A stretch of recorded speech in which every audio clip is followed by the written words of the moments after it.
Bueno, buenas tardes a todos. Un saludo para aquellos que nos acompañan. Y de paso también agradecer a las personas que han encendido sus cámaras para poder tener una mejor interacción, al menos visual, con la actividad del día de ahora. Para aquellos que no me conocen, porque sé que hay algunos nombres por aquí de gente invitada, tanto de Argentina, de México. Más adelante se van a comenzar a integrar muchos más grupos. Mi nombre es Alex Escobar Blanco. A una manera breve de poderme presentar, tanto me dedico a la psicología, a la terapia desde el marco de trabajo de la terapia fenomenológica existencial.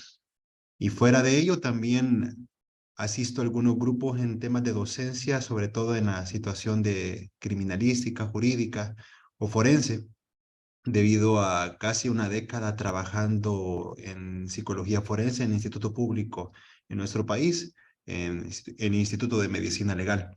Así que en el marco de esta situación de desarrollar clases sobre temas de criminalística y ámbito forense, es que resulta la actividad del día de ahora. Y antes de hacer la presentación de nuestro invitado, pues quisiera nada más introducir con la forma tan inesperada en que resulta toda esta situación, en cómo Argentina, El Salvador termina en una actividad, ¿verdad? En conjunto de la cual no me puedo sentir más que alegre. Le contaba a Oscar hace unos minutos, ampliándole un poco más sobre cómo se da todo esto, de que realizando una materia de perfilación criminal, nos topamos gracias a los textos, el reiterado uso de la palabra psicoanálisis, a algunos enfoques o ideas sacados del psicoanálisis y netamente un psicoanálisis entendido como estadounidense, donde se comienzan a hacer atribuciones o lecturas conceptuales y la forma en que en su momento, sobre todo en la década de los años 50, 40, el FBI comienza a incorporar también dentro de sus esquemas de perfilación criminal la temática psicoanalítica. Y cuando nos topamos con el grupo, ya que esta actividad va en principio referida para los miembros del grupo de la maestría en criminalística de parte de la Universidad Tecnológica de El Salvador, nos damos cuenta de que meternos en el campo del psicoanálisis requiere mucha prudencia, mucha cautela y que había que tomarlo con bastante delicadeza. Entonces siempre nuestro trabajo fue muy cuidadoso, intentando no meternos en asuntos que podrían terminar fabricando errores conceptuales de los cuales, como acordábamos con Oscar, el psicoanálisis tiende a caer, no porque el psicoanálisis sea confuso, sino porque quien lo enseña tiende a enseñarlo mal debido a que muchas veces no tiene las credenciales para poderlo realizar. Así que bajo toda esa idea, como grupo, nos ponemos en contacto con Oscar Quiroga de que no puedo estar más que agradecido por haberle hecho caso a mi mensaje, a un llamado de ayuda, ¿verdad? Y agradezco mucho de que se haya tomado a bien la invitación y de que haya preparado todo lo posible para presentarnos desde su práctica, la teoría y este punto de encuentro. Nos damos cuenta de que el psicoanálisis ocupado dentro del ámbito jurídico forense, pues habría que tomarlo más que con precauciones, incluso hasta con sospechas. Y claro, solo dejar descubierto también la fertilidad misma de la doctrina psicoanalítica, que está presta, lastimosamente, o no sé si para bien o para mal, pero está presta a que cualquier la agarre y la incorpore donde sea. Pero aún así, repito, solamente deja al descubierto su carácter de fertilidad, como toda buena teoría que prevalece a pesar de los años.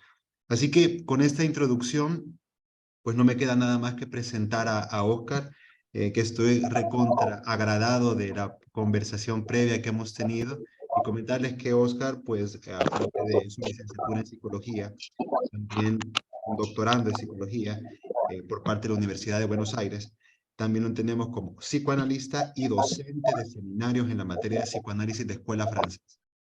Así que tenemos también a un profesor de posgrados de la institución Ulloa y autor de algunos textos.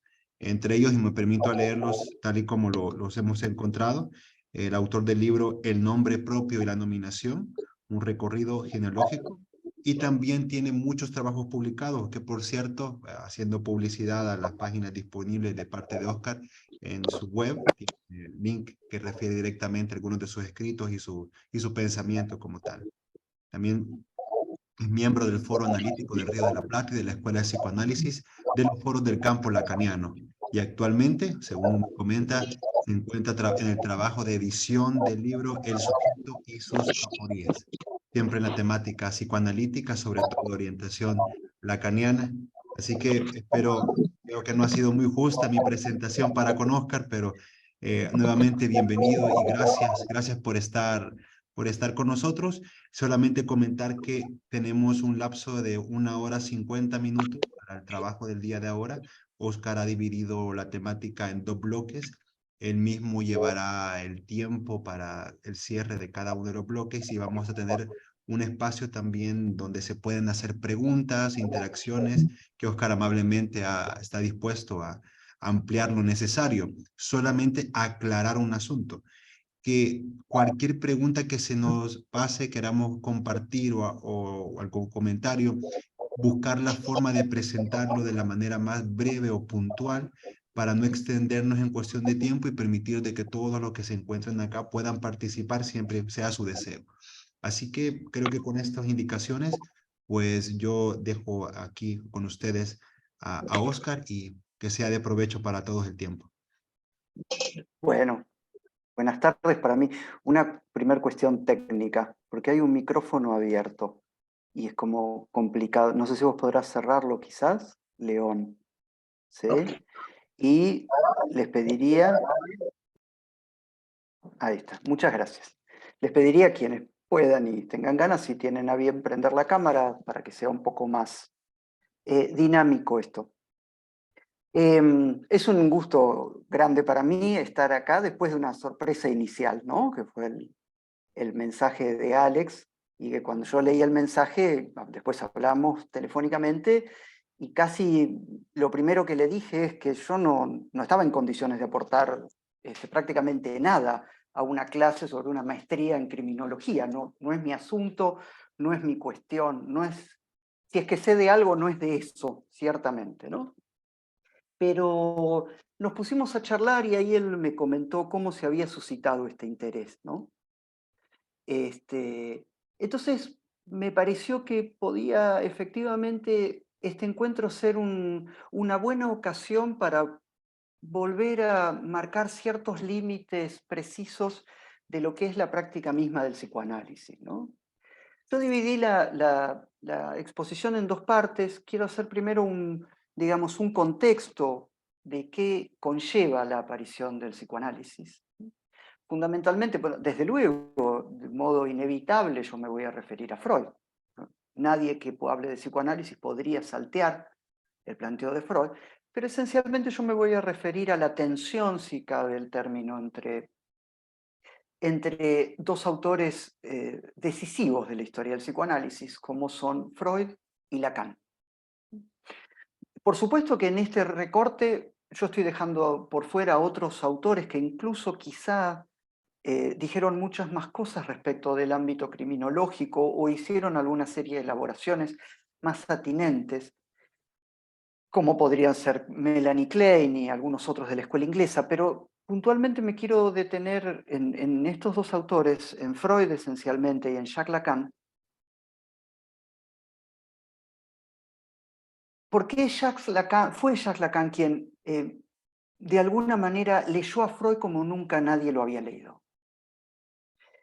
No hay ninguna duda de que si el psicoanálisis no se transformó en alguna especie de psicología más o menos sofisticada, eso se debe a la aparición de Jacques Lacan en el medio psicoanalítico francés, a mitad del siglo XX. Pero para poder ubicar eso con la mayor claridad que me sea posible, quiero remitirme a qué conllevó la aparición de Freud. Freud funda el psicoanálisis a principios, entre el fin del siglo XIX y principio del siglo XX, y el que podría efectivamente considerarse el texto inaugural de su enseñanza, la interpretación de los sueños, es puntualmente de 1900. Ahora, hay 3 textos cercanos, alrededor del año 1900, como son la interpretación de los sueños, la psicopatología de la vida cotidiana y el chiste y su relación con el inconsciente, que son textos que están, no recuerdo ahora puntualmente la fecha de psicopatología de la vida cotidiana, pero el chiste es de 1905, la interpretación de los sueños es de 1900, y el otro texto es contemporáneo, aproximadamente años más, años menos. ¿Qué encontramos ahí? Lo que encontramos allí es un médico, Freud era neurólogo de formación, un médico que se interesa por fenómenos que hasta ese momento pertenecían casi al ámbito del esoterismo y la brujería. O sea, la primera cuestión que uno tiene que señalar es que Freud no se ocupa de las cuestiones de las que se ocupaba la medicina científica de su época, si es que la afirmación medicina científica tiene algún sentido. O sea, Freud se ocupa de otra cosa, Freud se ocupa de sueños, Freud se ocupa de errores de escritura, Freud se ocupa de errores en el habla.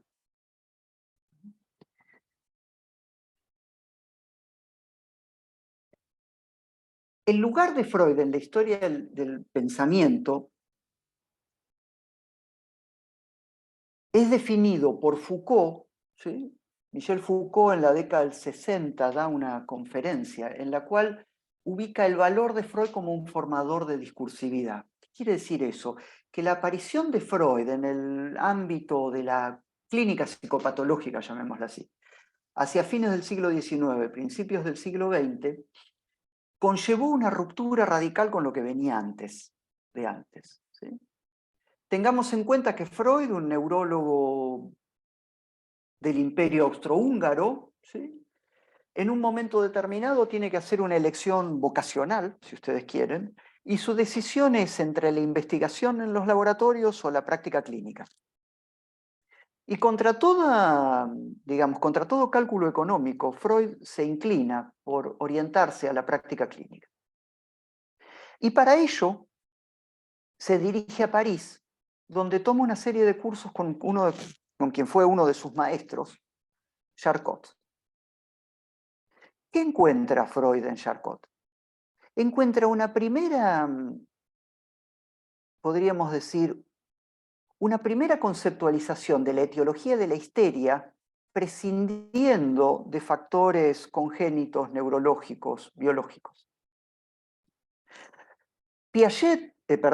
Charcot puede hacer una elaboración y una demostración del funcionamiento de los síntomas histéricos soportado en una mera concepción dinámica. Freud queda radicalmente marcado por esto, radicalmente marcado, y se vuelve a Viena, donde estaba instalado desde pequeño, y empieza su colaboración con un autor con quien él compartió muchos años de trabajo y que fue fundamental en el surgimiento del psicoanálisis, que se llamó Breuer. Freud y Breuer empiezan un trabajo en colaboración, ¿sí? A partir del cual se pueden publicar un texto, podríamos decir, de los momentos previos al surgimiento del psicoanálisis, que se llamó Estudios sobre la histeria. Allí empieza a cobrar forma una perspectiva, podríamos decir, dinámica, en la cual el síntoma histérico venía a resultar en la consecuencia de una imposibilidad de derivación de un componente económico. Había un componente económico que de alguna manera quedaba detenido sin poder ser derivado ni tramitado, y la consecuencia de eso era un síntoma histérico. O sea, esencialmente lo que tenemos es una concepción dinámica de los síntomas y una concepción económica de los síntomas y de la neurosis. Ahora, quizá alguno de ustedes lo haya leído, si no los invito, es una buena lectura para hacer. Hay de Freud 3 biografías. La canónica de Jones, digo canónica porque medio que se estableció como si fuese, digamos, el texto último sobre la verdad biográfica de Freud. Otra de un autor, si no recuerdo mal, británico, que se llama Peter Gay. Y la última de Elizabeth Rudinesco, una psicoanalista, historiadora del psicoanálisis francesa contemporánea. Es muy interesante el planteo de Rudinesco, porque Rudinesco sitúa el surgimiento del psicoanálisis en 1900 en función de un contexto.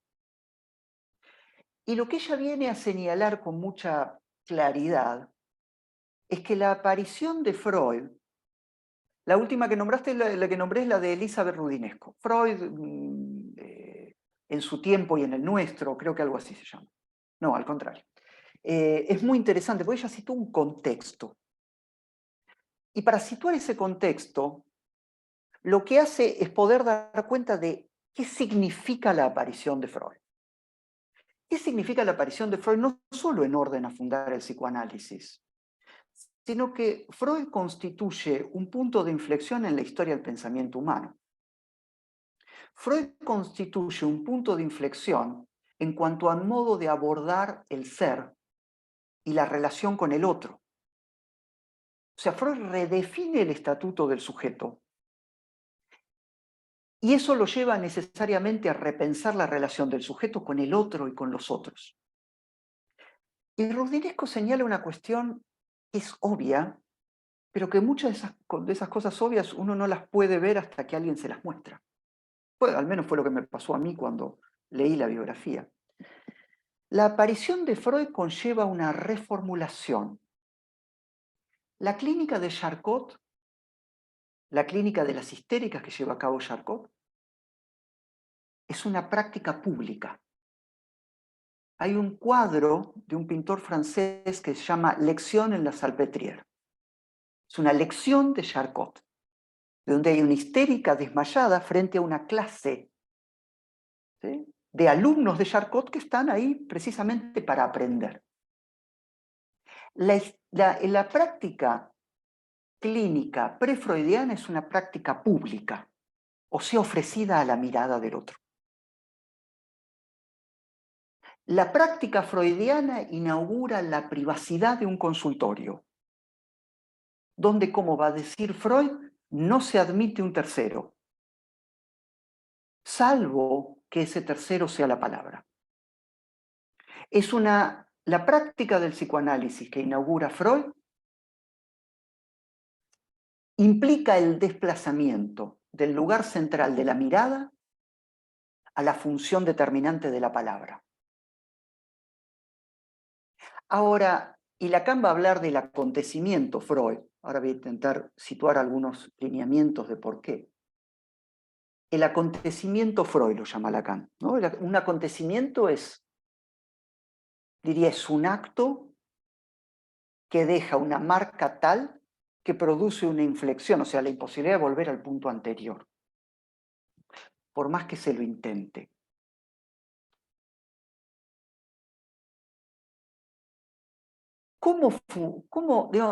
Si yo tuviera que ubicar un momento decisivo, casi hasta históricamente acontecido, por el cual Freud,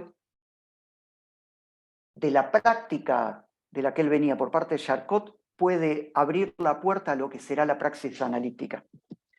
En el contexto de una sesión, de un tratamiento de una histérica,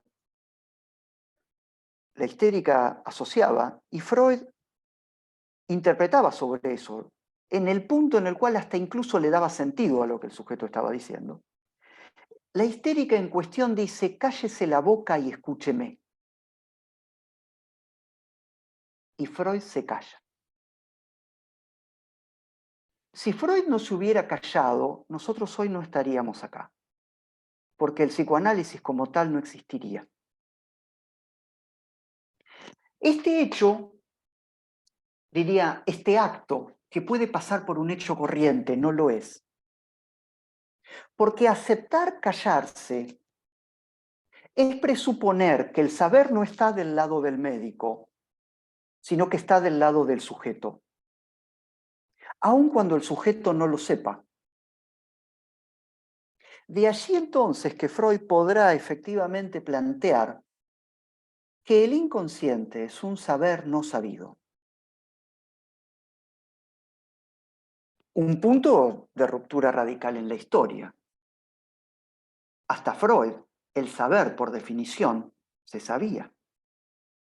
A partir de ese momento, llamémoslo así, me estoy tomando licencias, el humano está afectado por un saber que desconoce. Entonces eso le puede efectivamente a Freud permitir un cambio, hasta podríamos decir metodológico en el abordaje. De un primer momento de abordaje digamos, de los síntomas histéricos, porque esencialmente Freud se dedicaba a eso, ¿no? A la clínica con la neurosis histérica. De un primer abordaje a partir de la hipnosis, un paso intermedio por lo que Freud llamaba el método abreactivo. El método abreactivo era, podríamos decir, un trabajo de inducción por parte del médico en orden a partir de una serie de asociaciones que se le piden al sujeto, dirigidas por el médico, ¿sí? Promover la descarga de ese quantum económico que había quedado, por alguna razón todavía desconocida, que había quedado estancado, si cabe el término. A partir de este movimiento de Freud, yo siempre suelo utilizar este ejemplo para hablar con mis alumnos de la facultad, ¿sí? Pensemos esto, Freud, un médico de finales del siglo XIX, se podía haber subido a la estatua del saber y detentarlo, ejercerlo. Sin embargo, alguien le dice, cállese la boca y escúcheme. Y el señor se calla. ¿Por qué se callaría si no supusiera que hay en quien habla algo que está operativo, pero que es desconocido? Y ahí empieza a prefigurarse este concepto del inconsciente que lo lleva entonces a un cambio en la dimensión metodológica. Freud tiene, a partir de ahí, que dejar de hacer uso del método abreactivo para pasar a la única regla que el analista le impone al analizante, la regla de la asociación libre. La regla de la asociación libre consiste en que cuando alguien va al analista, habla. Y que hable de lo que quiera. No importa. ¿Por qué se tomaría una licencia tal, Freud, ¿no? Porque hay una idea que presupone, ¿no? Hay un planteo presupuesto antes, que es que el inconsciente no es un caos, sino que el inconsciente está sometido a leyes, conlleva un ordenamiento, implica una lógica. El inconsciente no es algo caótico en el sentido de que lo que va a aparecer es cualquier cosa. La regla de la asociación libre presupone que contra toda apariencia el sujeto no es libre de lo que dice. Del mismo modo que no es libre de lo que sueña. O sea, el sueño, el discurso corriente, los síntomas están sobredeterminados inconscientemente. Esta sobredeterminación inconsciente hace entonces del inconsciente, llamémoslo así, una cadena simbólica. Una cadena simbólica que está ordenada en función de algo que Freud llama el proceso primario. Me disculpo si por algunas cosas tengo que ir como demasiado rápido o muy por arriba, pero la idea hoy es introducir algunos elementos que puedan ser de utilidad a aquellos en quienes se suscitó este interés, ¿no? O en todos los demás que nos acompañan. Este proceso primario para Freud está organizado en función de dos mecanismos: la condensación y el desplazamiento. Entonces, ¿por qué cité antes esos tres textos centrales de Freud? Iniciales, diría, de Freud. Reitero otra vez, la interpretación de los sueños, la psicopatología de la vida cotidiana, el chiste y su relación con el inconsciente. ¿Qué es lo que es posible de leer ahí? Lo que es posible de leer allí es que, como va a decir Lacan, el inconsciente está estructurado como un lenguaje. el inconsciente funciona en relación a las leyes del lenguaje.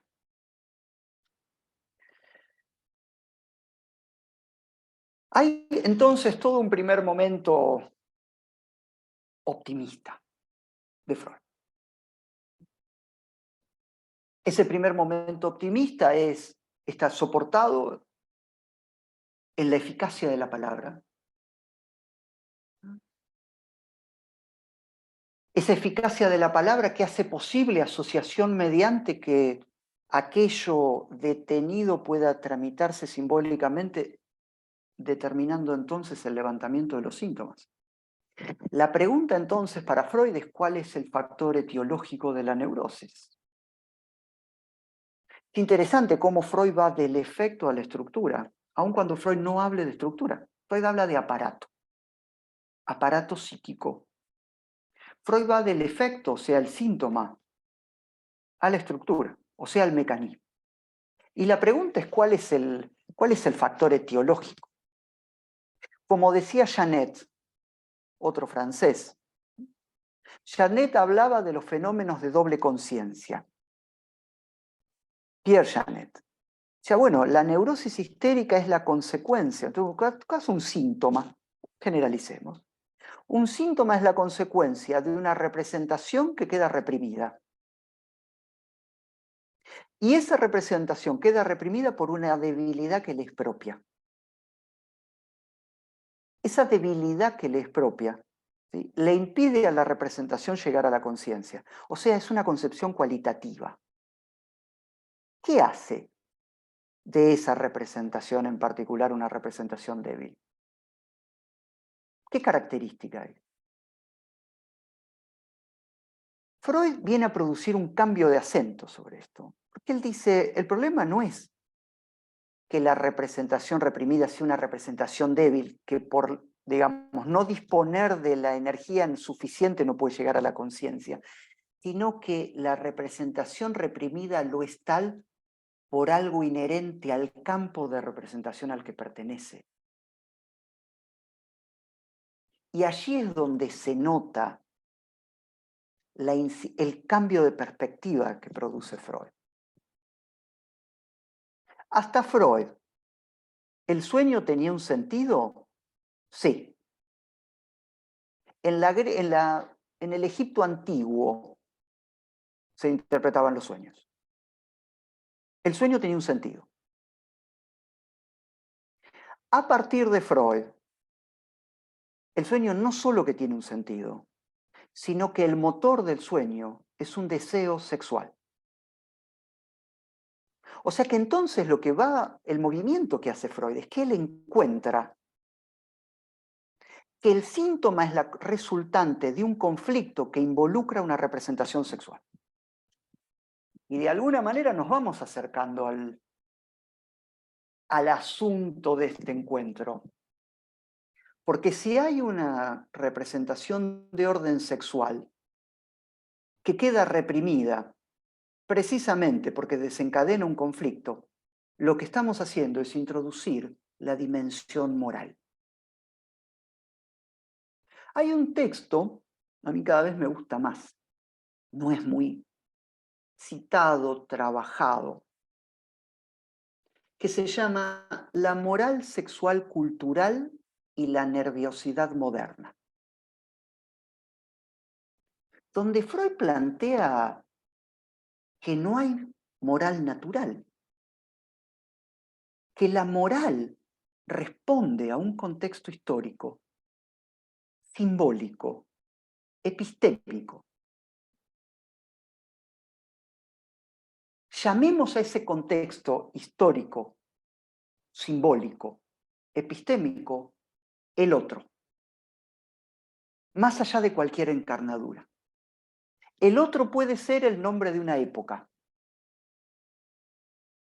La moral cultural actual no es la moral cultural de hace 70 años. Y yo no estoy diciendo que sea ni mejor ni peor. No es la misma. El otro de Freud no era el otro de Lacan. El otro de Lacan no es nuestro otro. Ahora, tengamos en cuenta una cosa. Freud no habitaba cualquier ciudad. La Viena de Freud de principios del siglo XX era un faro cultural, una ciudad adelantada para su época. Digo, como para que tengan una idea, lo pueden encontrar en los historiales de Freud. La Viena de la época de Freud era una ciudad donde había un potente movimiento feminista. La madre de uno de los, llamémoslo así, pacientes de Freud, porque Freud nunca lo atendió, sino que lo hacía a través de otro, el pequeño Hans, era una activa militante feminista. No era cualquier lugar el que estaba Freud, era un lugar de avanzada. Freud acuñó, mejor, fundó, estableció los pilares del psicoanálisis en una sociedad que estaba abierta a un tránsito. Y allí yo voy a mechar una lectura que es de mi cosecha, digamos, y que tiene que ver con un contexto. No abrigo dudas respecto de que un punto fundamental de inflexión en la historia de la humanidad es el desencadenamiento de la Primera Guerra Mundial, por lo que implicó de conmoción del mundo anterior. Es el fin de algo la Primera Guerra Mundial. La segunda la opaca por el Holocausto y por la tragedia, pero simbólicamente la primera tuvo unas consecuencias que perduran hasta hoy. Y no casualmente la Primera Guerra Mundial se desencadena por un asesinato que tiene que ver con el lugar donde Freud vivía. Hay un contexto. Entonces Freud encuentra en el núcleo de todo síntoma histérico un conflicto de orden sexual. Y que ese conflicto de orden sexual implicaba la representación de la representación, perdón, la represión de la representación sexual en cuestión, a partir de un criterio moral. Frente a ello, la palabra se demuestra eficaz. A partir de las asociaciones se hace posible restituir en el encadenamiento esa representación reprimida. Y lo que Freud encuentra es que eso levanta los síntomas. O sea, el sujeto se cura del síntoma.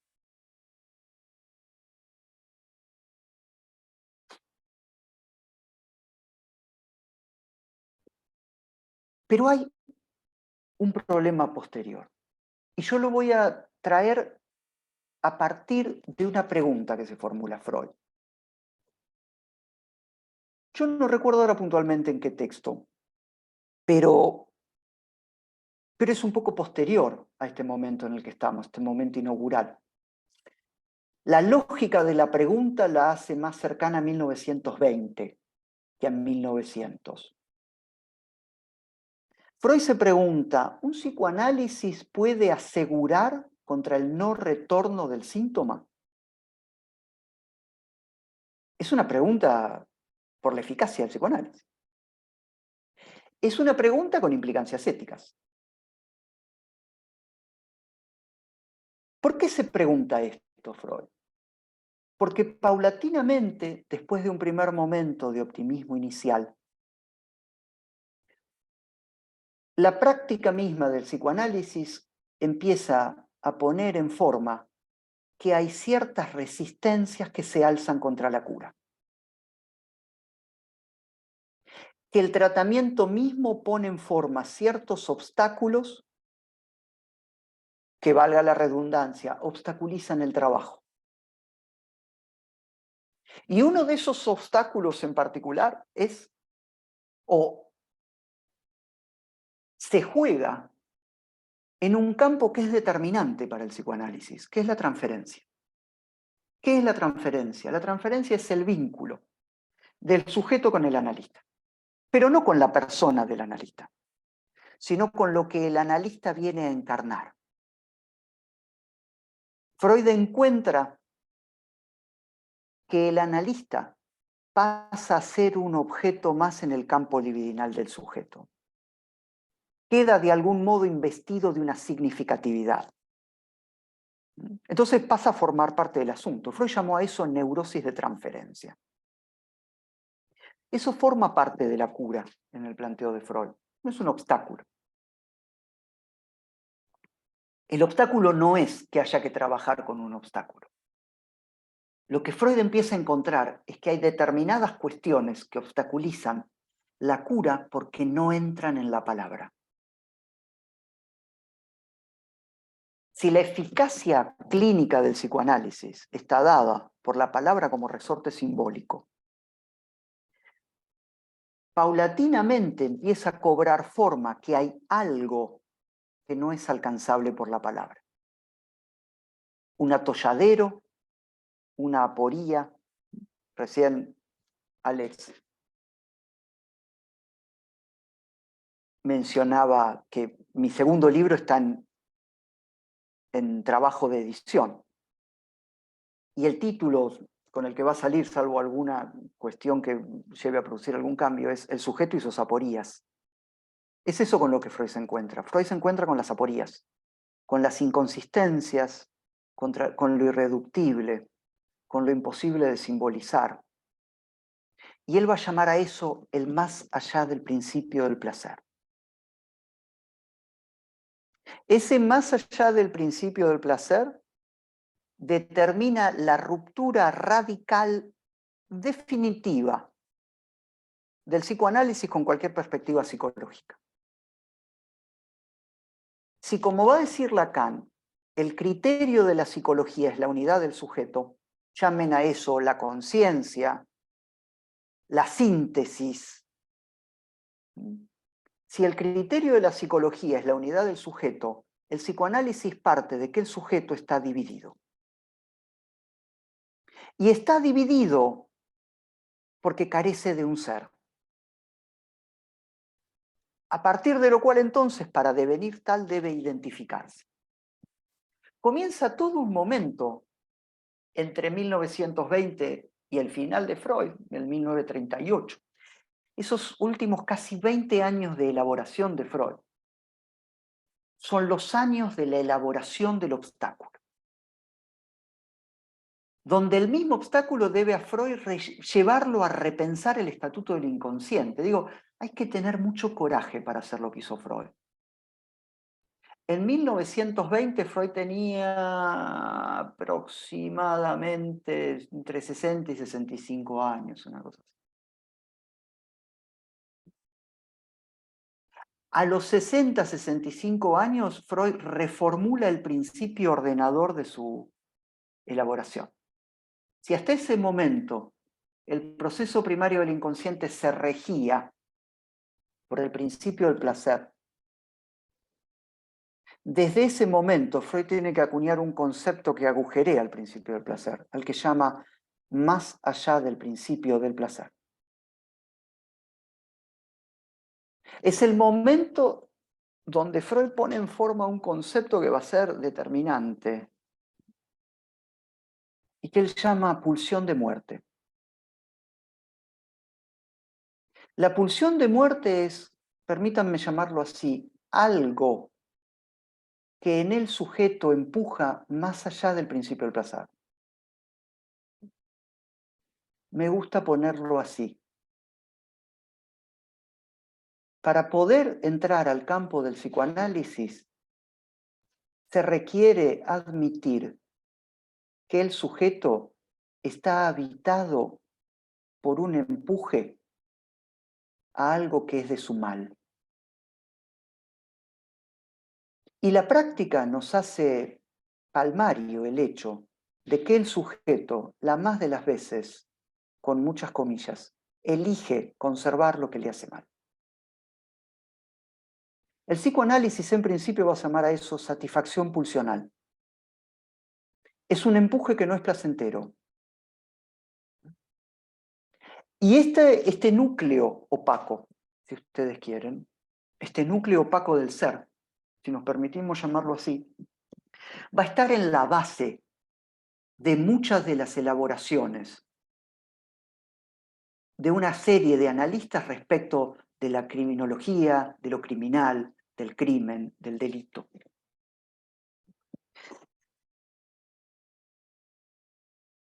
Ahora, ¿qué es lo que sucede a partir de ese momento? Y aquí voy a la importancia de la entrada de Lacan en el campo del psicoanálisis. Le decía a Alex, antes de empezar, la importancia de Lacan no su persona, sino lo que Lacan vino a significar en el medio psicoanalítico francés de mitad del siglo XX. Jacques Lacan nace con el siglo XX, nace en 1901. Nunca llegó a conocerse con Freud.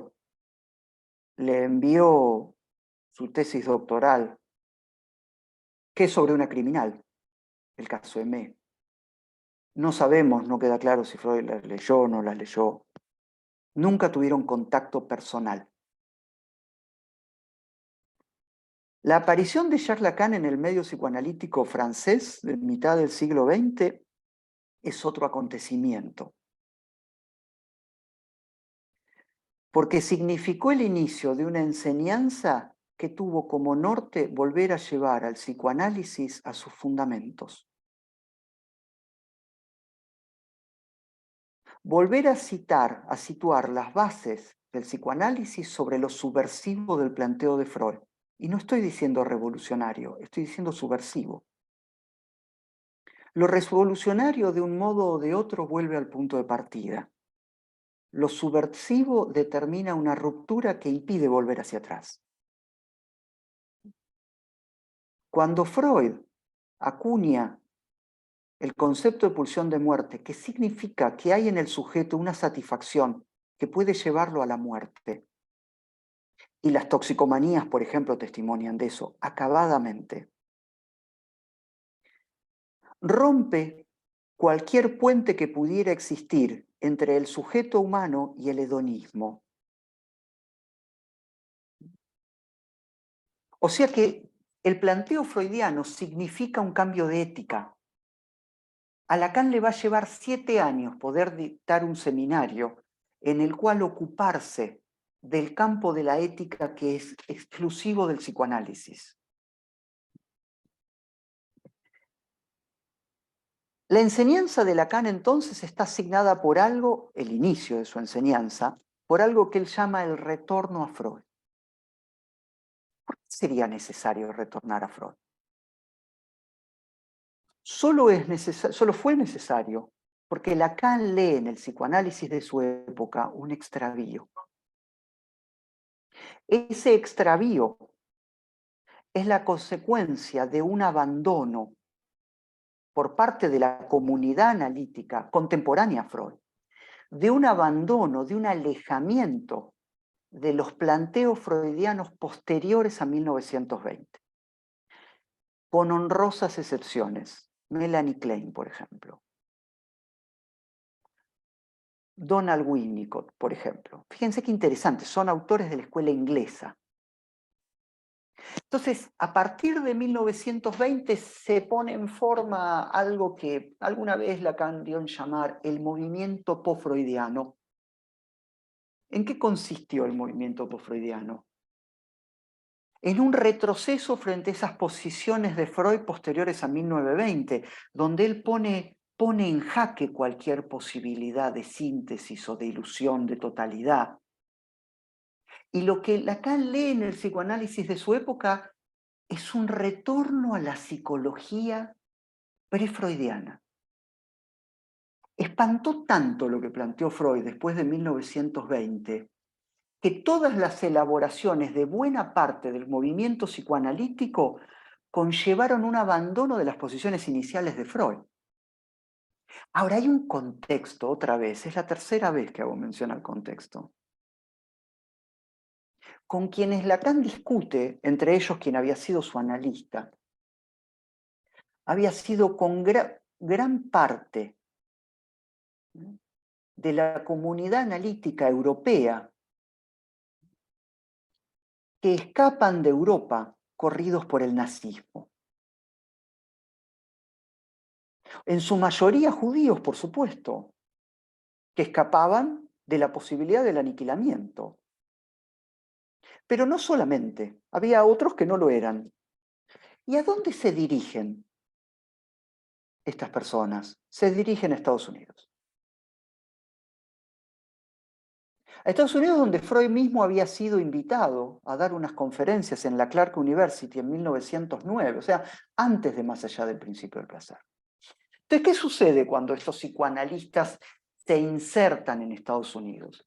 El discurso analítico quedó subsumido en el discurso psiquiátrico, quedó subsumido en el discurso médico. Entonces, lo que se produce a partir de ese momento es una profesionalización de la, digamos así, de la profesión analítica, con muchas comillas, porque no existe tal cosa.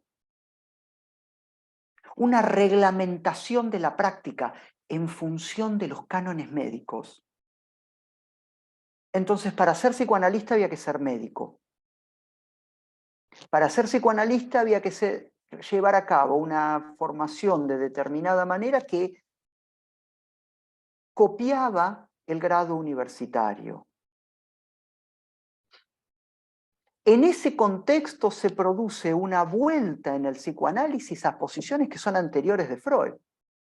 Entonces, ¿cómo llama Lacan al pretendido psicoanálisis de Estados Unidos? Quiero hacer una digresión, ¿sí?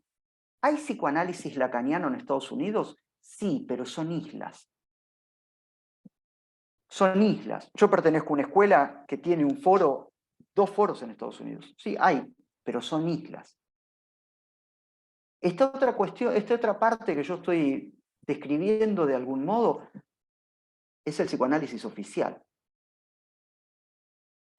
Un psicoanálisis que quedó homologado en su práctica a la psiquiatría. La Asociación Psicoanalítica Americana tiene las mismas siglas que la Asociación Psiquiátrica Americana, y eso no es casual. Entonces, con buena razón, Lacan plantea que el psicoanálisis en Estados Unidos cobró la forma de la psicología del yo, así la llama, la psicología del yo, que es efectivamente a lo que ustedes acceden con todas estas tipificaciones, ¿no? Estas elaboraciones, a partir, bien decía Alex antes, ¿no? De la década del 40, 50, claro, en la diáspora de la guerra y después. El psicoanalista de Lacan, Rudolf Lowenstein, se exilia en Estados Unidos y termina siendo un didacta muy importante de la Asociación Psicoanalítica Internacional. Esa es la discusión de Lacan. Pero que quede claro, la discusión de Lacan no es una discusión meramente doctrinaria. La discusión de Lacan es una discusión acerca de los pilares de la práctica. Lo que él discute es que el abandono de las coordenadas, de la función de la palabra y del campo del lenguaje extravió al psicoanálisis, transformando el psicoanálisis en algo así como una experiencia vivencial, algo más parecido al conócete a ti mismo. Todos debemos saber, todos debemos conocer de un modo o de otro. Fíjense la magnitud. Ayer por la tarde, domingo, iba caminando por la calle y adelante mío pasa un joven con un libro. ¿Qué libro llevaba? Este libro del que les voy a hablar ahora, del cual se han hecho cientos de ediciones. Tus zonas erróneas. Tus zonas erróneas es un perfecto compendio de cómo se haría posible subsanar los errores en orden a promover la ilusión de la síntesis. Y el psicoanálisis con el que Lacan discute estaba orientado hacia allí. El análisis subsana un error de lectura, era el planteo. Subsana un error de lectura que hace posible hacia el final del análisis alguna forma de la complementariedad.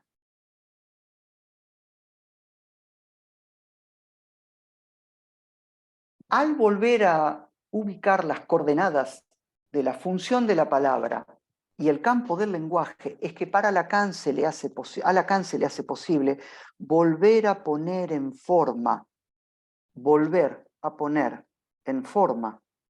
el atolladero planteado por Freud. ¿Cómo el análisis podría constituirse en un trabajo que apuntaría al conócete a ti mismo si el punto de partida es que hay cosas que no se pueden saber? O mejor, ¿qué hace la práctica analítica con lo que no se puede saber?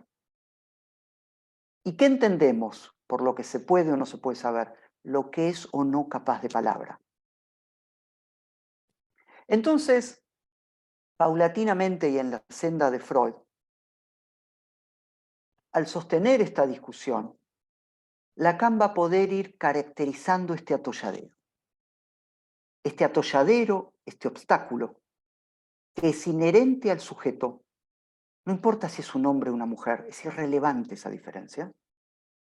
Un atolladero que es inherente al sujeto y que es irreductible. Y que es algo que afecta al campo de la sexualidad en el hablante.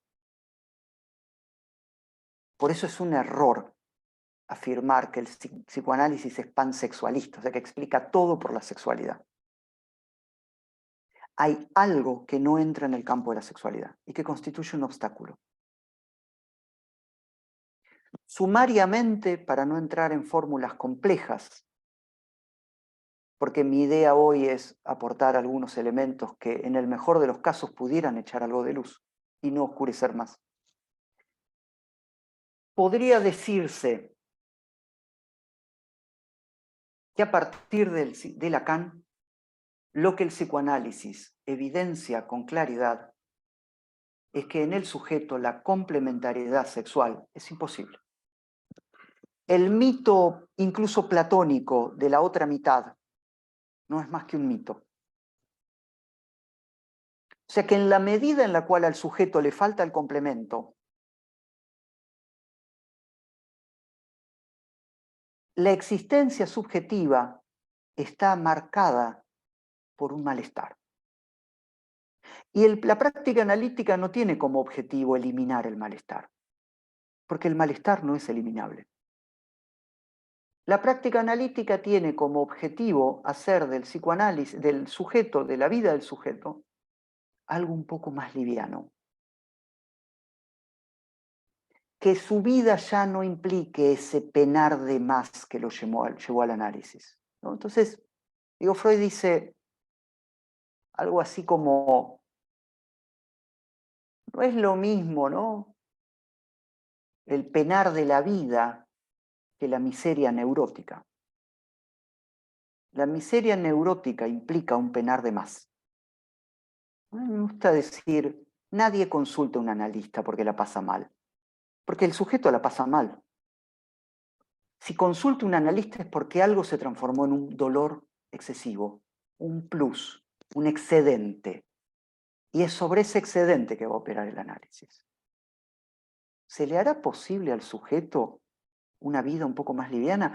Entonces, el título, y hoy a la mañana les confieso, me acordaba del título que le había puesto, que le había sugerido a Alex, a ver qué le parecía, qué es el psicoanálisis. Y hoy a la mañana lo hubiera modificado si hubiera estado a tiempo, pero no importa. Como no estaba a tiempo, no lo podía modificar. Entonces, tomemos eso, ¿no? ¿Qué es el psicoanálisis? Lacan dice, es un sesgo práctico para vivir mejor. El psicoanálisis no es una aventura intelectual.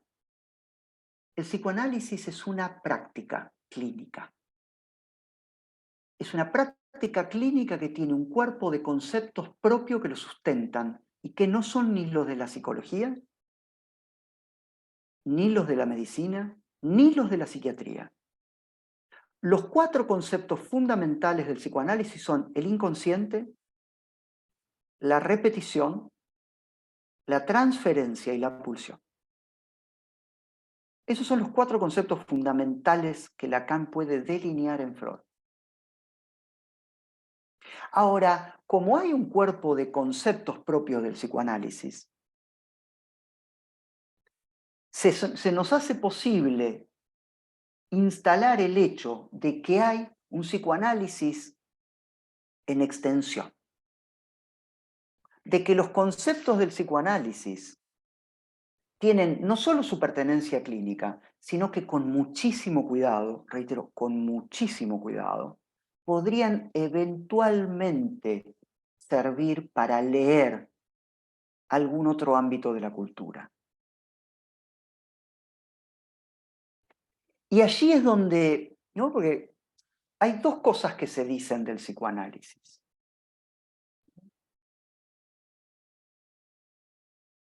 Pero una de ellas es fundamentalmente lo que se viene avisando, es que el psicoanálisis se está extinguiendo, ¿no? Peor, yo me dedico a esto hace ya décadas, desde que yo estaba en la facultad que se decía esto. O sea, 40 años antes de que yo entrara a la facultad ya se decía eso, ¿no? Que el psicoanálisis estaba en declive. Bueno, acá hay una pregunta. Yo la respondo. La idea es que dejemos las preguntas sí para el final así, pero no hay ningún problema. Que los conceptos del psicoanálisis sirven también, con todos los cuidados del caso, para leer algunos fenómenos o cuestiones que son de otro campo de la cultura que no son el psicoanálisis. Y de allí entonces, por ejemplo, que Freud pueda haber usado los conceptos del psicoanálisis para interpretar obras literarias. La literatura no forma parte de la praxis analítica. Sin embargo, ¿sí? Algunos elementos del psicoanálisis sirven para leer, interpretar eh, algunas producciones literarias. Reitero, con mucho cuidado. La otra cuestión que se dice del psicoanálisis es que se hace uso de sus conceptos, como si sus conceptos pudieran servir para cualquier cosa. Y yo ahí en ese punto me vuelvo como muy drástico, ¿no? Los conceptos del psicoanálisis no sirven para cualquier cosa. No se pueden usar. Y es más, utilizar el término psicoanálisis no significa que en esa ocasión se esté hablando de psicoanálisis. O sea que bien vale poner en interrogación, ¿no? Cuando se plantea una lectura desde el psicoanálisis, si es que se trata del psicoanálisis o no. Una de esas elaboraciones del psicoanálisis en extensión aparece en un texto muy temprano de Lacan, del cual voy a poder ubicar algunas cuestiones nada más, que está en el tomo 1 de los escritos en castellano, que se llama Introducción teórica a las funciones del psicoanálisis en criminología. Desde ya, por supuesto, yo me disculpo frente a cualquier imprecisión que pudiera cometer al referirme a la cuestión criminológica, precisamente porque no es mi asunto. Okay. Yo simplemente voy a hacer uso de lo que Lacan plantea ahí, al menos de algunas cuestiones. Este es un texto de 1950, es un texto anterior al comienzo de la enseñanza pública por parte de Lacan, que es en 1953. Y Lacan comienza por establecer una diferenciación entre lo que llama las ciencias físicas, a diferencia de las ciencias del hombre. O sea, es la distancia entre las ciencias exactas y las ciencias conjeturales. Y es uno de las apoyaturas de Lacan, ¿no? A Lacan le lleva 24 años decir con claridad si el psicoanálisis es o no una ciencia. Reformulando la pregunta en un momento preguntándose, ¿cómo sería una ciencia que incluya el psicoanálisis? Porque la ciencia tiene una pretensión de totalización del saber. Y el psicoanálisis está en las antípodas de cualquier idea de totalización. ¿Qué quiere decir que el psicoanálisis podría ser una ciencia conjetural? Fíjense que Lacan no dice ciencias humanas, dice ciencias conjeturales. Las ciencias conjeturales introducen el problema de la verdad. La ciencia a secas se desentiende de la verdad, solo se ocupa del saber. Ahora, La conjetura es sobre la verdad, sobre el problema de la verdad, diría, pero introduciendo la cuestión del estatuto de la verdad.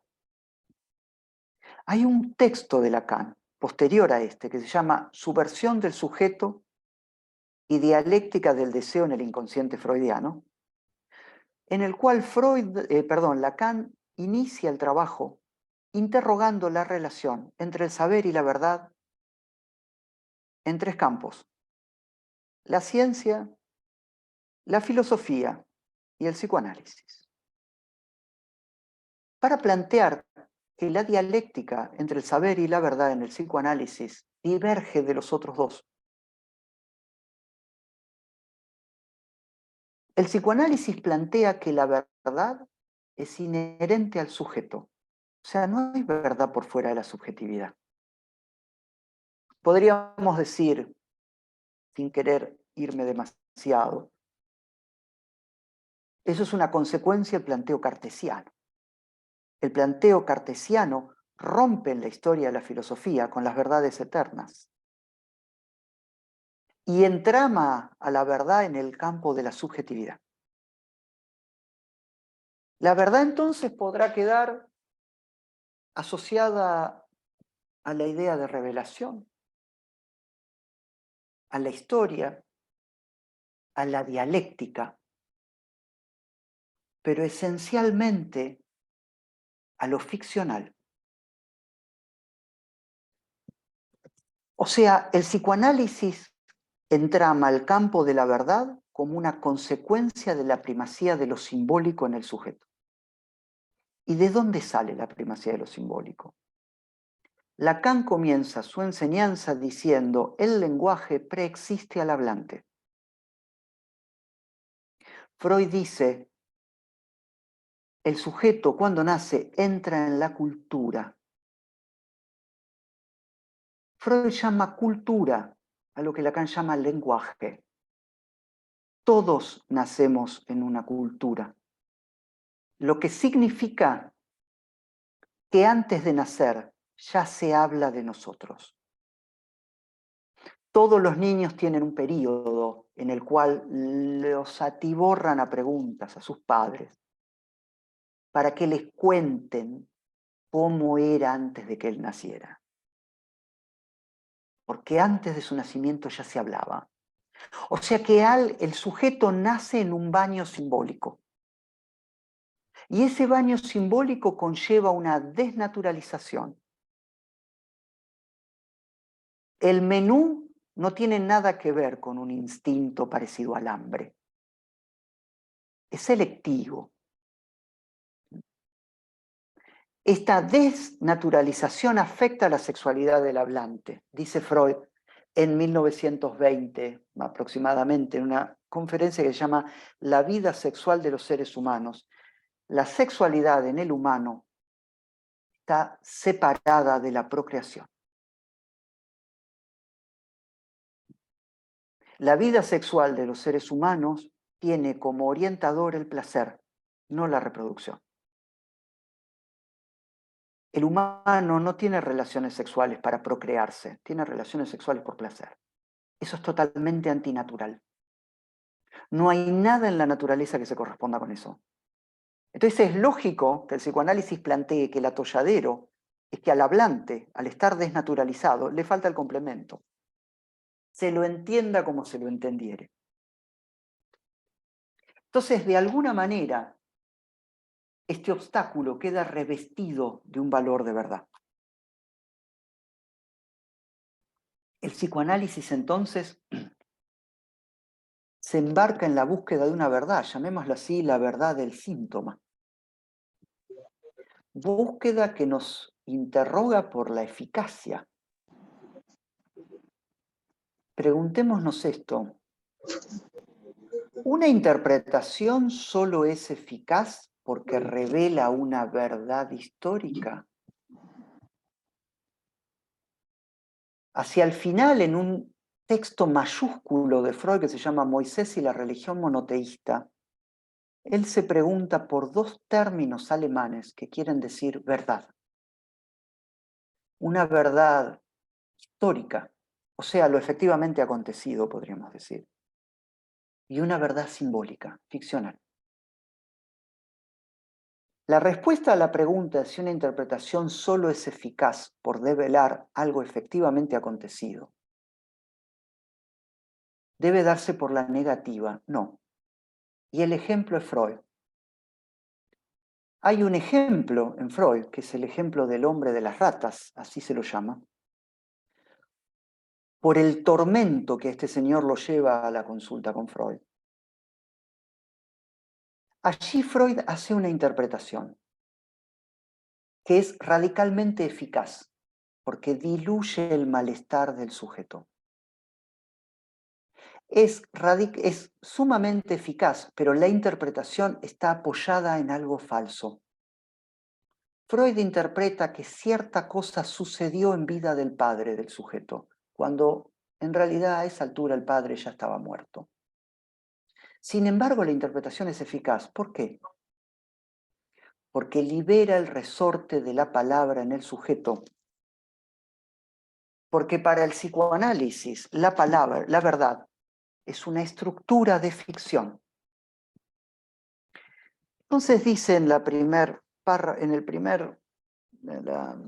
página de este escrito, Introducción teórica a las funciones del psicoanálisis en criminología.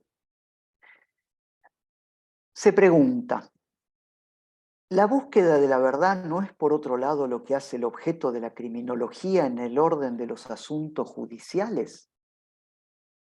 ¿También lo que unifica estas dos caras, verdad del crimen en su aspecto policíaco, verdad del criminal en su aspecto antropológico? El psicoanálisis podría, en la medida en que está embarcado en la búsqueda de una verdad, podría servir como recurso en la búsqueda de la verdad en la criminología. ¿Es la misma verdad?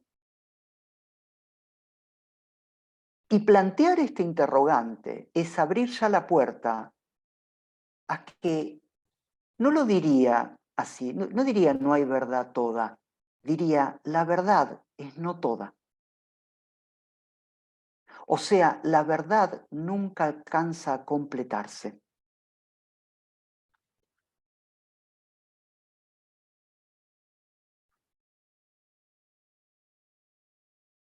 El psicoanálisis plantea que hay una dialéctica entre la ley, y a veces Lacan acá lo llama el crimen, llamémoslo la falta. Ese vínculo indisociable entre la ley y la falta es solidaria del hecho de que de que el psicoanálisis plantea que el sujeto se constituye a partir de una serie de operaciones simbólicas que Freud llama complejo de Edipo. El complejo de Edipo es el campo de una serie de operaciones simbólicas significantes, va a decir Lacan, que instituyen al sujeto en el niño. O sea que el sujeto no es un dato de partida. El sujeto no es la persona biológica, llamémoslo así. Así como el inconsciente es un efecto de la palabra, el sujeto es a su vez un efecto de la palabra en la medida en que hay alguien que habló del niño antes de que el niño llegue. Entonces, plantear que hay una relación entre la ley y la falta es situar a la ley a nivel de la estructura misma del lenguaje.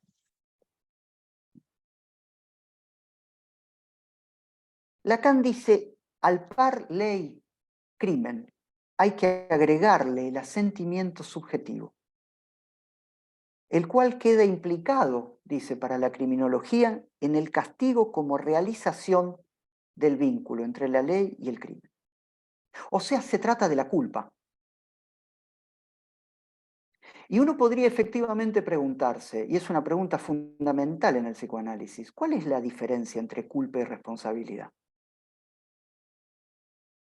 Porque para el psicoanálisis no se pueden solapar. Y aclaro, la responsabilidad es un concepto problemático en el psicoanálisis, muy problemático. Podríamos decir que hay una pertinencia propia del concepto de responsabilidad en el psicoanálisis. Y el planteo de Lacan es que si en el ámbito criminológico se interroga la relación entre el individuo y la sociedad en el acto delictivo, incluso como ruptura del pacto social, para el psicoanálisis, la responsabilidad y también la culpa no son posibles de abordar por fuera de la relación del sujeto con el otro. Recuerden esa definición del otro.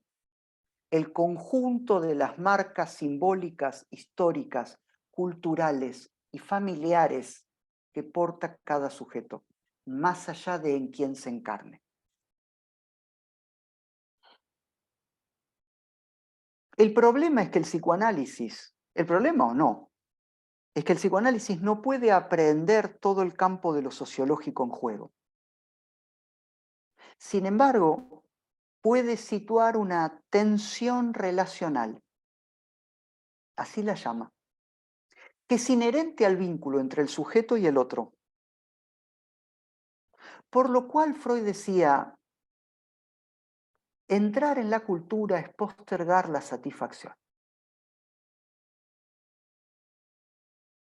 Es interesante, ¿no? Cuando nosotros a nuestros niños les enseñamos a controlar esfínteres, le estamos enseñando a postergar la satisfacción. Entonces, la entrada en la cultura implica un malestar. La captura por el lenguaje implica un malestar, el cual determina la puesta en forma de un límite. Estar en la cultura con otros implica hasta acá. Hay cosas que están permitidas y cosas que no lo están. O sea que se pone en forma el límite de la transgresión, la cual queda situada, la transgresión, en el campo del sujeto. Criminológicamente hablando, en función del contexto, sería aquel, ¿no?, del lado del sujeto, donde quedaría la confesión de la falta. De ahí el asentimiento subjetivo del que hablaba Lacan antes. Pero entonces ahí se nos tiende el puente, ¿no? ¿Cuántas veces habrán escuchado quizá la equiparación del diálogo analítico, como lo llama Lacan, con el sacramento de la confesión católica? Como que el sujeto va al analista a confesar algo, ¿no?, a confesar un pecado, a confesar una falta, a confesar una transgresión. O sea, que esa confesión es una aspiración de la criminología, dice Lacan, pero también forma parte del diálogo analítico, ¿no?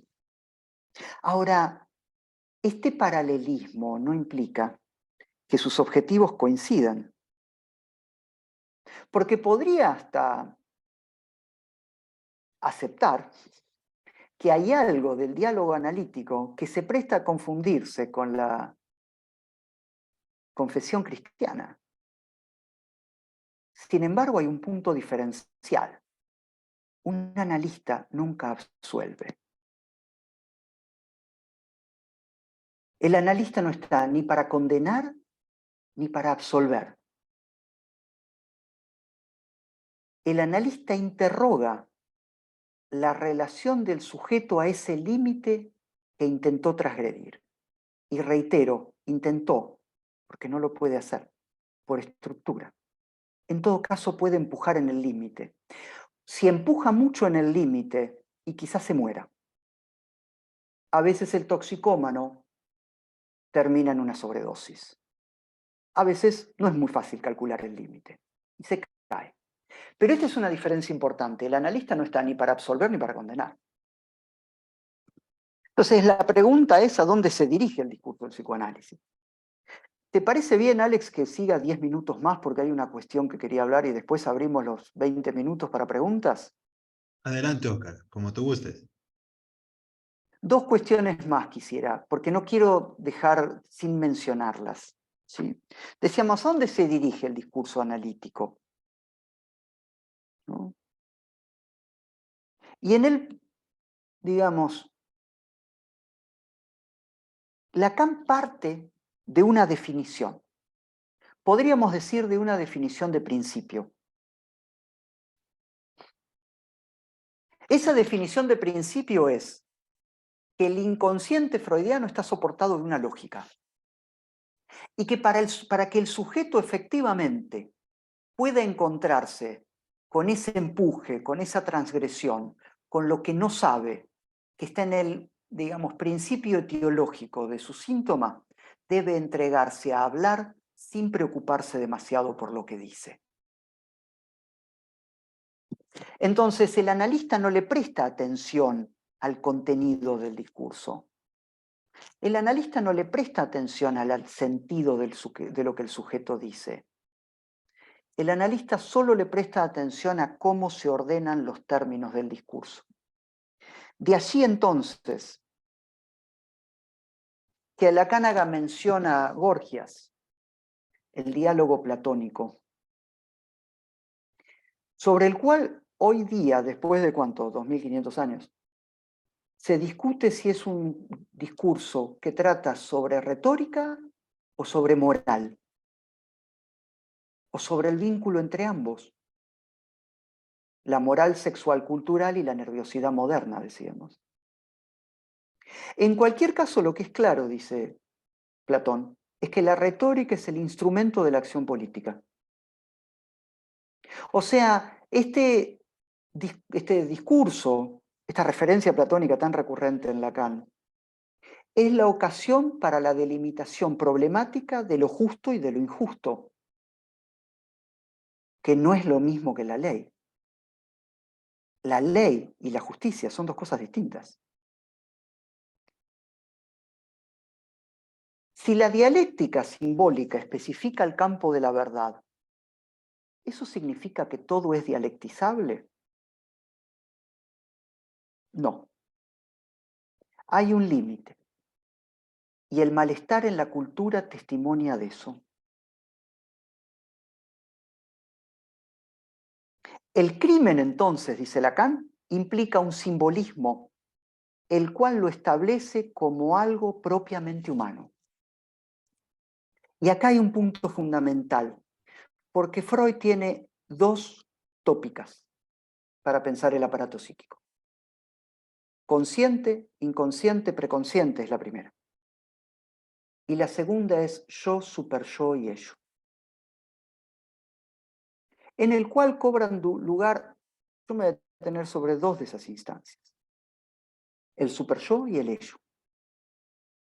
El superyo es, para el psicoanálisis, la instancia psíquica que explica la culpabilidad en el sujeto.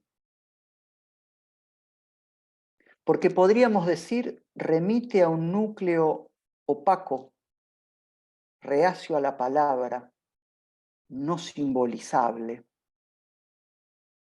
Es la mal llamada profundidad. ¿De dónde sale el superyo? La cultura a la cual entramos todos se edifica sobre una prohibición, la prohibición del incesto. No importa sobre qué objeto recaiga la prohibición, toda cultura se edifica sobre la prohibición del incesto. En nuestra cultura occidental son los padres. En otras culturas puede ser un tío, la hermana del padre o cualquier otra figura. La prohibición del incesto y la concomitante salida a la exogamia. Entonces Freud se pregunta, ¿por qué hay una ley que prescribe la salida a la exogamia? ¿Por qué se necesita una ley que prohíba el incesto?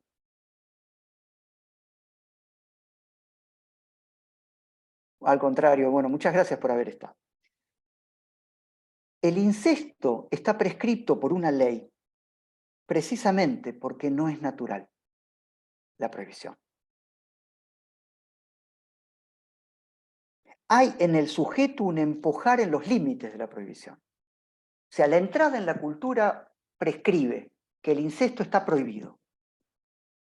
Y se hace necesaria esa prescripción precisamente porque en la naturaleza la prohibición del incesto no cuenta.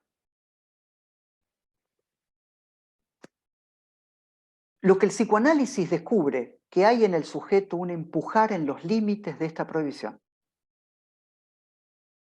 Razón por la cual se hace necesaria que la ley se inscriba. Incluso Lacan puede decir que el incesto y el parricidio, o sea, los dos crímenes que están asociados, ¿sí?, a la tragedia edípica en Sófocles, el incesto y el parricidio son los paradigmas del crimen.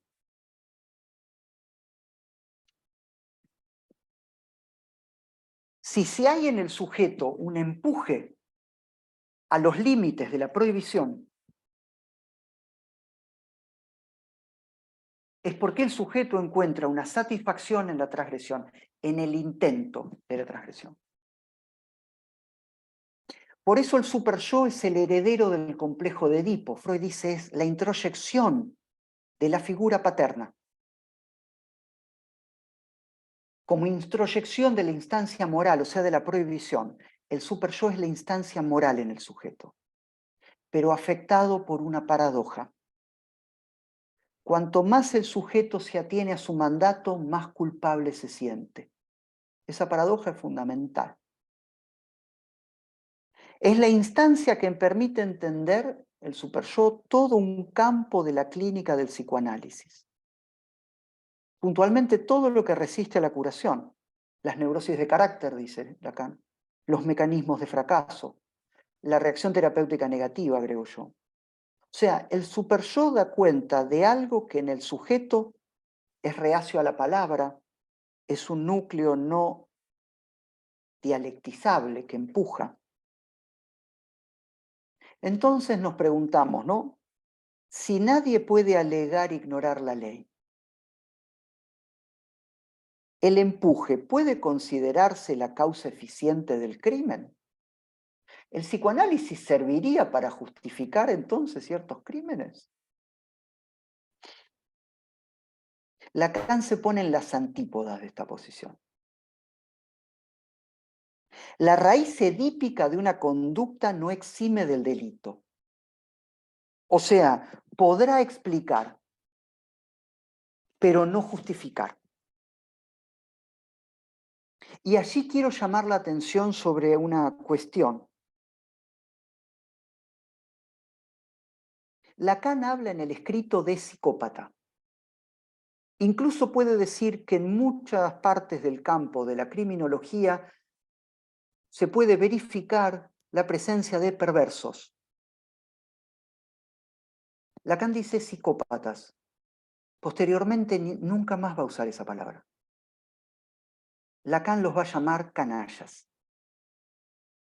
¿Por qué los llama canallas?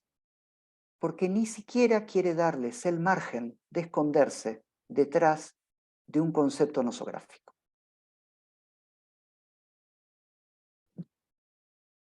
Si el psicoanálisis irrealiza el crimen, entre comillas, en el sentido de poder leer sus determinaciones históricas en el sujeto, no deshumaniza al criminal, dice. O sea, es en un punto problemático, pues es el mismo problema que la responsabilidad, que el sujeto decide si vulnerar o no el límite. Y para concluir,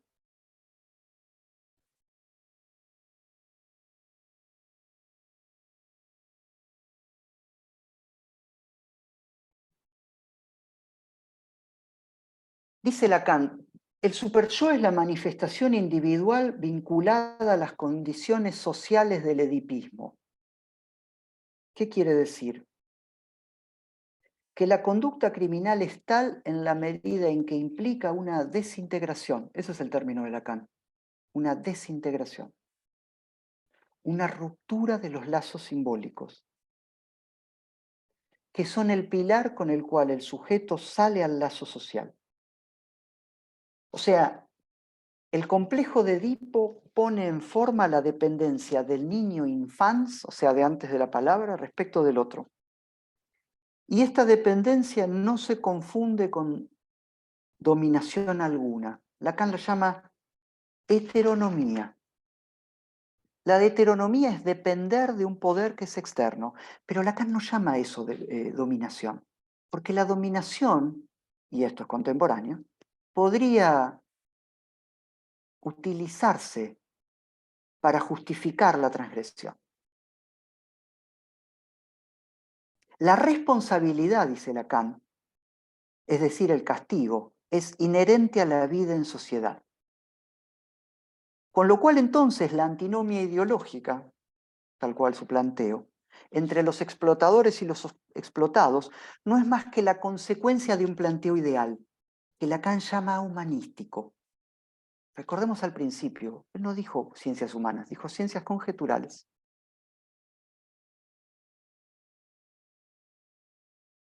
Al final del escrito,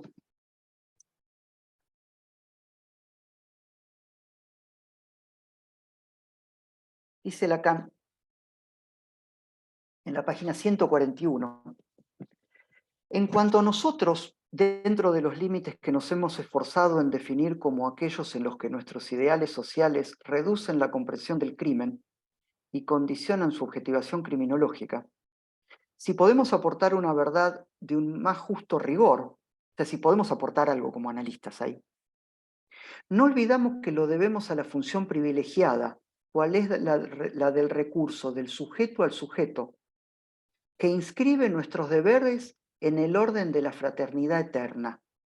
Su regla es la regla de toda acción que nos esté permitido. Para cerrar, y con el anhelo de haber sido al menos en parte claro, yo diría que la historia de un sujeto puede permitir entender ciertas cosas, pero que nadie puede justificar su acción en la historia que le tocó. Gracias.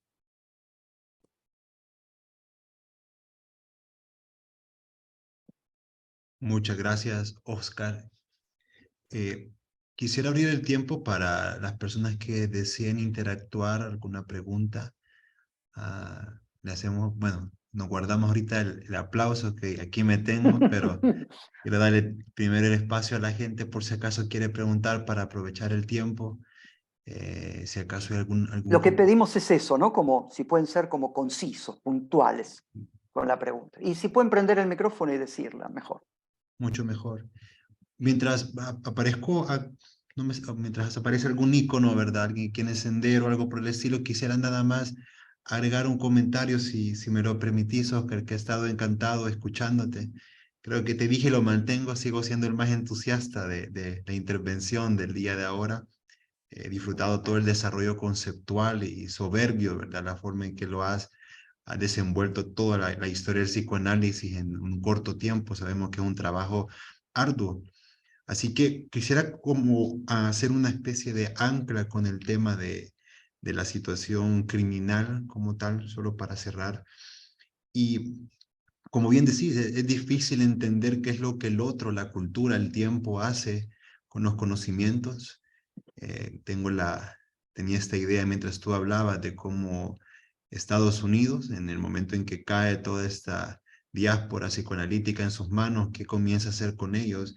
Y solo lograba imaginarme la tremenda sorpresa que era para ellos darse cuenta que hubo una práctica humana que de alguna forma había interpretado al individuo, según sus términos, ya que Freud llevaba al sujeto escondido de por medio, pero tenía una interpretación humana que a lo mejor nunca antes había existido en la historia, pero probablemente no estaban dispuestos a pagar el precio de esa interpretación, de esa hermenéutica muy única y de todo el traslado de los conceptos de la ciencia a una práctica que, como decíamos temprano, ¿verdad? Es una criatura distinta a la metodología científica, a la metodología psicológica, O sea, no tiene nada que ver con los términos que regularmente estamos adecuados. Quisieron hacer como suele pasar con la cultura de los Estados Unidos, tomar las cosas, desarticularlas, volverlas operativas a su propia forma y llevar a cabo con esto las acciones que les parecían pertinentes para aplicarlos en el campo, pero no se daban cuenta que había un procedimiento que se ignoraba. Y quería destacar quizás el interés que tú hacías sobre la figura de Lacan, el trabajo de Lacan, porque probablemente en esta subversión de Lacan, solo puedo imaginar como una forma de blindado al psicoanálisis, de cubierto, porque ya va a ser muy difícil ocupar al psicoanálisis como se venía ocupando hasta que aparece Lacan, su forma de dar la enseñanza, su manera de presentar el psicoanálisis creo que lo vuelve distinto, ya no es tan fácil, no es sujeto a que cualquiera pueda acceder a él y tomarlo como le venga en gana, sino que ve una actitud de custodia por parte de Lacan, en este caso de protegerlo y llevar a nuevos horizontes al psicoanálisis. Así que sí, creo que es pertinente porque logras dejar la base que en un principio discutimos, el psicoanálisis y la cuestión criminal jurídica, si acaso se logran traslapar, pues será por una vía muy distinta que como se ha venido utilizando en los manuales. En las metodologías clásicas de la perfilación criminal, se insiste en la cuestión de sacar caracterologías o formas de personalidad, pero ya sabemos el riesgo que hay detrás de todo eso. Y creo que vemos a bien los de que hemos estado en el ámbito forense judicial, notar cómo los nuevos métodos han descartado al psicoanálisis, ya no se toma como un punto de partida, cosa que nos parece adecuada porque logra mantener bien en cada cosa en su lugar, ¿verdad? Las prácticas y ahora se está optando por otras metodologías de interpretación de la conducta humana, lo que apele más a individuos y no a sujetos, como el concepto propio del psicoanálisis. Así que nuevamente hago el comentario, si acaso hay alguien que quiera dar una Sí, intervención. una cuestión me gustaría agregar a esto que vos decías antes de darle la palabra a Enrique para la pregunta, es que nunca hay que dejar de estar lo suficientemente advertidos de que quizás lo que pueda, los intentos en relación al psicoanálisis ya no van a cobrar la forma que cobraron entre las décadas del 50 y 60, porque la existencia de Lacan fue un punto de inflexión. Pero hay otros modos más sutiles. Hay todo un intento, porque es parte de la cultura, de allí donde el psicoanálisis plantea que el sujeto está dividido y que le falta el complemento, o sea que queda en falta, hay toda una serie de intentos, de formulaciones de volver a restituir la unidad del sujeto. Y los psicoanalistas tenemos que estar como muy atentos. El problema de la responsabilidad es un problema inherente a esa cuestión. Sí, no quiero extenderme más. Adelante, Enrique. Gracias, Oscar. Adelante, Enrique Palacios. Gracias, buenas tardes. Una pregunta Buenas así tardes. rapidita. Ya como ya le escuchamos, pues que usted manifiesta que como psicoanalista, pues usted no está para juzgar. Y evidentemente, pues un hecho pues que nosotros como abogados muchas veces lo hemos visto en las audiencias. Pero a mí me nace una pregunta, así como hablamos que en los 50s y los 60s, el psicoanálisis digamos que fue el auge o lo que más se practicaba. Como psicoanalista, ¿usted se podría retractar o decir, no puedo realizar este psicoanálisis en este discurso o algún discurso en particular? No termino de entender la pregunta. Sí, ¿Retractar de qué? tal vez, o decir, no puedo hacer un psicoanálisis de un discurso, pero poniéndonos en la época del auge del psicoanálisis, no en la actualidad. A ver si entiendo. Sí, No es seguro que entienda la pregunta, pero el psicoanálisis tiene dos dimensiones, ¿no? Es sí, el psicoanálisis en intención, correcto. y podríamos decir, queda incluida, y el psicoanálisis en extensión, o sea, tenemos la práctica clínica del psicoanálisis, los efectos, y tenemos el psicoanálisis en la medida en que el psicoanálisis, por estar en la cultura, interactúa con otros discursos. Y al interactuar el psicoanálisis con otros discursos, algunos de sus conceptos son utilizados, y a veces, muchas veces de un modo adecuado, para leer determinadas cuestiones que son propias de la época. Lo mismo que sucede con el ámbito de la filosofía. Hay conceptos del ámbito filosófico que se usan más allá del discurso filosófico. Y está bien, porque ¿no? En la cultura lo que hay es una discusión de discursos. El punto me parece importante para mí es en lo que yo trato de ser siempre profundamente cuidadoso, es que no se utilicen los conceptos del psicoanálisis para forzar cualquier cosa. Ok, ¿No? excelente, Vemos que hay gracias. psicoanalistas que van a cualquier lado a hablar de cualquier cosa, qué sé yo, no sé, de por qué no se pasa lo que pasa en el colectivo. Sí, Como medio como forzado. Contra eso estoy totalmente de acuerdo. Ahora, después el psicoanálisis interactúa, discute. Yo soy miembro de un foro en el cual hace poco invitaron a un escritor muy conocido de Argentina, también conocido en otros lugares de América, que vino a hablar de un cuento de Borges que le hace una lectura de determinadas cuestiones y hay una interacción muy interesante con el psicoanálisis, digo, de la riqueza de la discusión de los discursos, ¿no? ok, excelente, gracias, muy amable, A usted. gracias. Hay una persona en el chat, hago mención de ella, ¿Ah, sí? Gabriela Rubio. Si puede encender el micrófono, pues adelante. Buenas tardes. Mi Hola. pregunta va más bien orientada al área clínica. Sí. ¿Existen casos en los que no se recomiende el psicoanálisis o que, digamos, tenga menos eficacia? Sí, claro. A ver, el psicoanálisis no es para todos, como casi cualquier práctica clínica. Y no es peyorativo plantearlo en estos términos. Yo no soy de la idea de que el psicoanálisis es la mejor terapéutica posible para todos los casos. Yo no tengo ninguna duda de que el psicoanálisis puede llegar a tocar determinadas cuestiones que otra práctica clínica no. Ahora, a veces no está indicado en todos los sujetos llegar a tocar ciertas cosas. Hay sujetos para los cuales hay otro tipo de tratamiento que les funciona mejor y el psicoanálisis no les funciona. No les funciona porque no son aptos al psicoanálisis, porque su posición subjetiva, digamos, no viabiliza o no favorece el vínculo con el inconsciente. Entonces, efectivamente, se dirige a otro tipo de saberes y con eso está bien. Y a mí me parece perfectamente respetable. No soy de la idea de andar recomendando a tontas y a locas a todo el mundo que se analice. Ujú. Eso, digo, el día que haga eso me pongo una sotana, cargo una cruz y listo, ¿no? Porque el psicoanálisis se transforma en una iglesia, que valdría para todo. Al que no le gusta se puede ir a otro lado, al que no le sirve se puede ir a otro lado, está muy bien, está muy bien. Por eso Lacan, ¿no? El psicoanálisis plantea, el analista no debe llevar a nadie más allá de donde quiera ir. Porque si hace eso, ¿en qué se transforma? ¿En el portador de la verdad? Es peligroso. Margarita. El micrófono, gracias. Sí, ya, Ahí está. ya. Muchas gracias por la exposición primeramente pues a quien inició eh, esta proposición de hablar de este tema, me parece muy interesante. Pensaba en esta parte de la responsabilidad subjetiva, que es un tema pues muy discutido pues para los psicoanalistas, y hay posturas que tratan como de justamente justificar el hecho de que una persona haya hecho lo que sea y de repente es como si no hubiera esta posibilidad de hablar de responsabilidad. Sé que definitivamente no es lo mismo hablar de responsabilidades del psicoanálisis que desde cualquier ámbito. Por ejemplo, se hace mucho la comparación con los ámbitos jurídicos y yo pensaba en si podrías a lo mejor hablar un poquito más de cuál es tu postura en este sentido para hablar de la responsabilidad subjetiva y pues sí, eso básicamente. Gracias.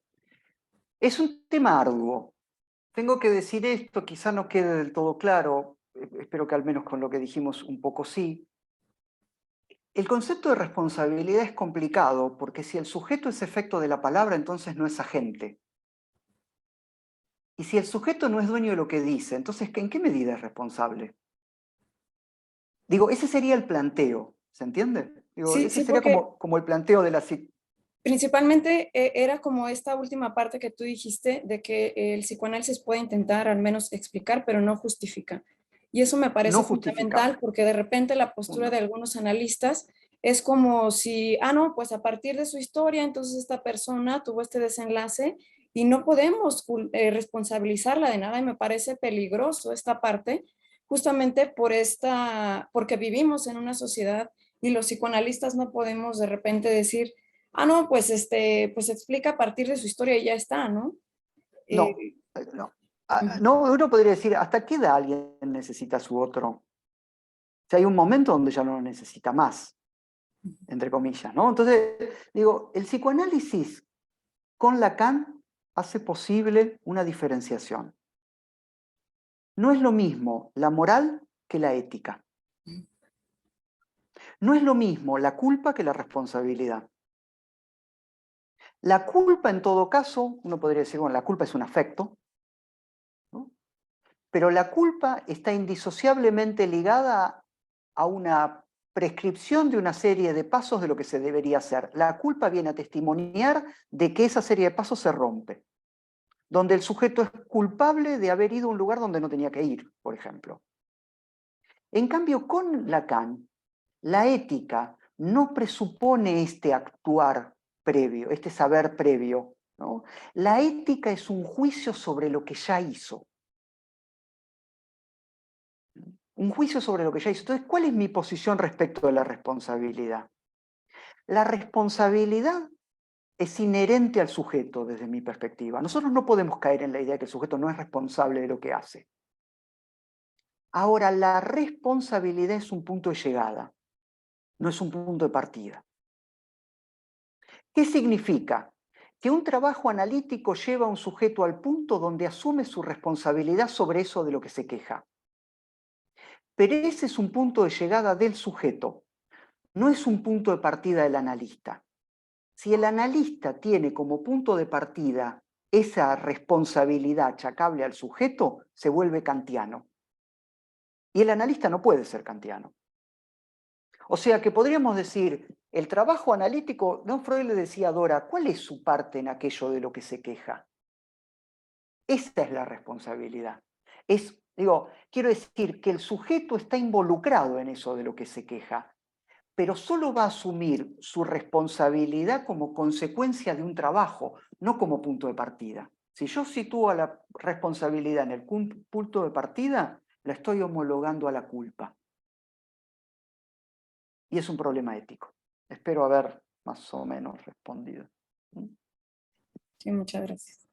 Gracias A vos. también a la gente que ha preguntado. Estoy notando la hora y hemos alcanzado el tope de nuestro tiempo, el reloj, así que con esto concluimos. ¿Me permitís una cosita? Porque Adelante. quizá cometí la torpeza cuando empezamos de no agradecerte a vos, no solo por la invitación, sino también por haberte tomado el trabajo de organizar este encuentro. Así que muchas gracias. No, a ti, Oscar, el agradecido soy yo en todo esto y creo que todo el grupo, a los que han participado, muchas gracias con los comentarios. Y no es por nada, pero reitero y repito, encantadísimo con que hayas estado con nosotros compartiendo lo que has hecho. Y como te decía antes de iniciar, pues no es la última. Esta no va a ser una isla. Así que Bueno, esperamos mejor así. contar contigo más adelante. Y bueno, para el resto, los demás, para la gente que se ha conectado, muchas gracias. Un abrazo desde El Salvador. Sé que hay gente que está en México, vi por ahí gente de Colombia también, así que muchas gracias. Y bueno, concluimos con esto. Que tengan una linda tarde, linda noche y hasta pronto. Que tengan buenas tardes. Adiós. Adiós. Chao. Buenas tardes. Muchas gracias. Muchas gracias por todo.